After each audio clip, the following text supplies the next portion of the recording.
악인에게는 자기애가 부족하다. 악인에게는 공통점이 있다는 사실을 알고 있는가? 그들의 공통점이란 자신을 증오한다는 것이다. 자신을 미워하고 있기에 나쁜 짓을 한다. 악행은 자신을 상처 입히고 벌을 줄 수 있기 때문이다. 따라서 그들은 파멸로 향하는 길을 계속해 나아간다. 거기에 그치지 않는다. 악인은 자신을 향한 증오와 복수심으로 주위 사람들까지 희생시킨다. 도박 중독에 사로잡혀 있는 사람이 주위 사람들에게 고통을 주는 것과 같다. 따라서 악인의 불행을 자업자득이라 방관하는 것은 바람직하지 않다. 그들이 자기 자신을 미워하지 않고 스스로를 사랑할 수 있도록 우리가 관심을 기울여야 한다. 그렇지 않으면 악은 급속도로 세상에 만연하게 될 것이다. 물러서야 비로소 파악할 수 있다. 모네가 그린 전묘화는 가까이서 보면 무엇을 표현한 것인지 알 수 없다. 멀찌감치 물러서서 감상한 후에야 비로소 거기에 그려진 대상의 윤곽을 알 수 있다. 어떤 일의 소용돌이 속에 있는 사람도 이와 같다. 가까이에 있으면 무엇이 어떻게 되어 있는지 이해할 수 없다. 그러나 그 일에서 멀찌감치 떨어져서 보면 무엇이 문제인지 또렷이 보인다. 소용돌이를 구성하는 축이 무엇인지 확연히 부각되기 때문이다. 이 방법은 복잡한 것을 단순화시킨다. 비판이라는 바람을 불어넣어라. 곰팡이는 통풍이 되지 않는 축축한 곳에서 자라고 번식한다. 이와 같은 일이 사람들의 조직과 그룹에서도 일어난다. 비판이라는 바람이 불어오지 않는 폐쇄적인 곳에는 반드시 부패와 추락이 태어나 거침없이 자란다. 비판은 깊은 의심에서 나온 심술이나 고약한 의견 따위가 아니다. 비판은 바람이다. 이마를 시원하게 식히기도, 눅눅한 곳을 건조시키기도 하여 나쁜 균의 번식을 억제하는 역할을 한다. 그렇기에 비판은 쉼 없이 들을수록 좋다. 실증을 느끼는 이유는 자신의 성장이 멈췄기 때문이다. 좀처럼 간단히 손에 넣을 수 없는 것일수록 간절히 원하는 법이다.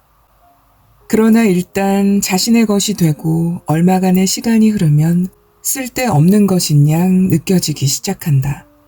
그것이 사물이든 인간이든 마찬가지다. 이미 손에 넣어 익숙해졌기에 실증이 난다. 그러나 그것은 자기 자신에게 실증나 있는 것이다. 손에 넣은 것이 자기 안에서 변하지 않기에 질린다.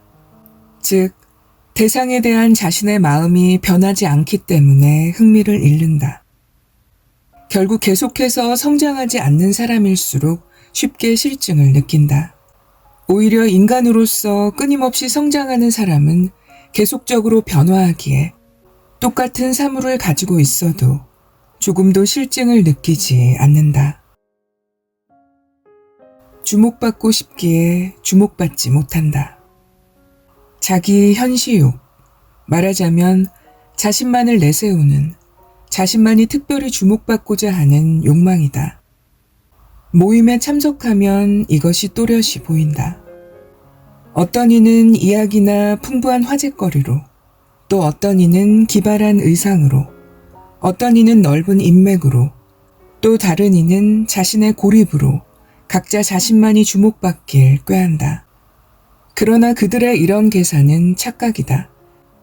자신만이 주목받을 주인공이요, 타인은 관객이라는 생각을 가지고 있기 때문이다. 각자가 그런 생각을 하고 있으니 관객 없는 연극이 되어버리고 결국에는 그 누구도 주목받지 못한다. 때때로 인생에도 이 같은 일이 일어난다.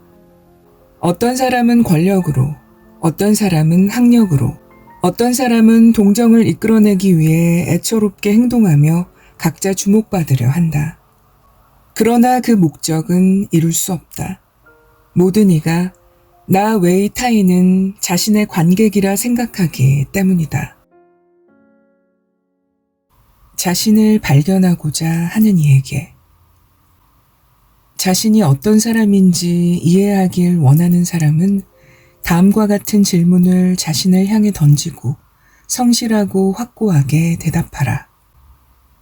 지금까지 자신이 진실로 사랑한 것은 무엇이었는가? 자신의 영혼이 더 높은 차원을 향하도록 이끌어준 것은 무엇이었는가? 무엇이 자신의 마음을 가득 채우고 기쁨을 안겨주었는가? 지금까지 자신은 어떠한 것에 몰입하였는가? 이들 질문에 대답하였을 때 자신의 본질이 뚜렷해질 것이다. 그것이 바로 당신이다. 인생을 살아갈 때의 난간. 까딱 잘못하면 낙상사고가 일어나기 쉬운 계곡의 좁은 비탈길이나 다리 같은 곳에는 반드시 난간이 설치되어 있다. 사실 실제로 사고가 일어나면 난간과 함께 떨어져 버릴 테니 확실한 안전을 보장받을 수는 없다. 그러나 이 난간으로 인해 나름의 안정감을 얻을 수는 있다. 이러한 난간처럼 부모, 교사, 친구는 우리에게 보호받고 있다는 안도감과 안정감을 안겨준다.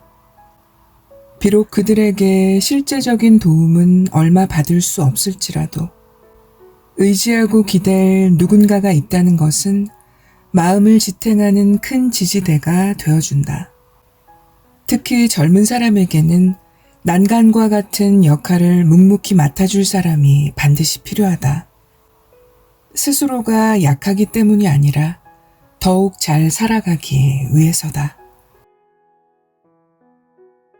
진정 독창적인 사람이란 어떤 기발한 일을 벌여 대중의 이목을 한데 모을 수 있는 사람이 독창적인 인물은 아니다. 그는 단순히 주목받길 원하는 사람이다. 독창적인 사람의 특징 중 하나는 이미 모든 사람들의 눈앞에 있으나 아직 알아차리지 못해 이름조차 가지지 못한 것을 알아볼 수 있는 눈을 가지고 나아가 그것에 새로운 이름을 부여할 수 있는 능력을 가졌다는 점이다. 이름이 주어지고 비로소 그것이 실제로 존재함으로써 인간은 깨닫게 된다. 그렇게 새로운 세계의 일부가 탄생한다. 하루를 시작하며 생각해야 할 것. 오늘 하루를 기분 좋게 시작하고 싶다면 잠에서 깨었을 때 오늘 하루 동안 적어도 한 사람에게 적어도 하나의 기쁨을 선사할 수 있는지에 대하여 생각하라. 그 기쁨이 아주 사소한 것이라도 상관없다. 그리고 어떻게든 그 바람이 실현되도록 노력하며 하루를 보내라. 많은 사람들이 이 습관을 가지게 되면 자신만 이익을 얻으려고 하는 소망보다 훨씬 빨리 세상을 바꿔나갈 수 있을 것이다. 계획은 실행하면서 다듬어라. 계획을 세우는 일은 즐거움과 쾌감을 동반한다. 장기 여행의 계획을 세우거나 마음에 드는 집을 상상하거나 혹은 성공할 업무 계획을 면밀하게 세우거나 인생 전반의 계획을 세우거나 이 모든 것이 가슴을 두근두근 설레게 만드는 꿈과 희망으로 가득한 작업이다. 그러나 즐거운 계획 세우기만으로 인생을 끝마칠 수는 없다. 살아가는 이상 그 계획을 실행하지 않으면 안 된다. 그렇지 않으면 누군가의 계획을 실행하기 위한 도우미 역할만이 맡겨질 뿐이다. 또한 계획을 실행하는 단계가 되면 갖가지 장애, 차질, 울분, 환멸 등이 모습을 드러낸다. 우리는 그것들을 하나씩 극복해 나가든가 도중에 포기하는 수밖에 없다. 그렇다면 그러한 역경에 맞부딪히는 순간순간을 어떻게 극복할 것인가? 어렵게 생각지 말고 상황에 맞추어 계획을 다시 다듬어 나가면 된다. 이것으로 즐겁게 계획을 실현해 나갈 수 있다. 둔감함이 필요하다. 늘 민감하고 날카로울 필요는 없다. 특히 사람과의 교제에서는 상대의 어떤 행위나 사고의 동기를 이미 파악했을지라도 모르는 척 행동하는 일종의 거짓 둔감이 필요하다.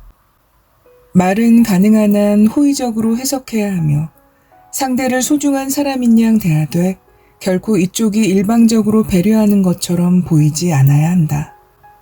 마치 상대보다 둔한 감각을 가진 듯이 이것이 사교의 요령이며 사람에 대한 위로이기도 하다.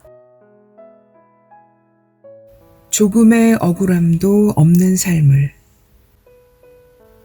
지금 이 인생을 다시 한번 완전히 똑같이 살아도 좋다는 마음으로 살라.